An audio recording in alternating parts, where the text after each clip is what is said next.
আমি আপনাদেরকে আরেকটা যুক্তি দিতেছি।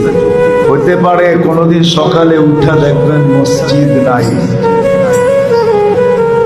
হাদিসে আছে।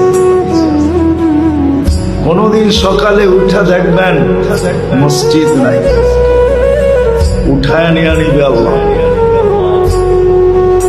দুনিয়া যখন ধ্বংস করবে এর আগে আল্লাহ মসজিদ উঠায় নিয়ে যাবে। উঠায় সকালে উঠা দেখবে মসজিদ নাই, উঠায় নিয়ে গেছে। কেননা এটা যতদিন থাকবে এটা একটা আধ্যাত্মিক পরিবেশ, এটাও জমিনের ফাউন্ডেশন।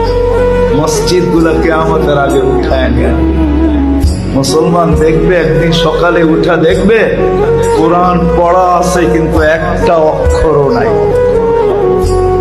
সব আল্লাহ উঠায় নিয়ে নেবে। তখনই পরিপূর্ণ সিগন্যাল আসবে এখন আমরা ধ্বংস করতে চলছি, যা তৈরি করছি তা ধ্বংস করে দেব। সত্য এটি। কিন্তু আমরা যদি এর সাথে অগাধ মহব্বত রাখি, ভালোবাসা রাখি, একে আবাদ করি, আসা যাওয়া করি, সাহায্য সহানুভূতি দেখাই, তাহলে ইনশাআল্লাহ হতে পারে যত তাড়াতাড়ি উঠা যাওয়ার ইঙ্গিত দেখতেছি তত তাড়াতাড়ি উঠবে না, আরো কিছুদিন আল্লাহ রেখে।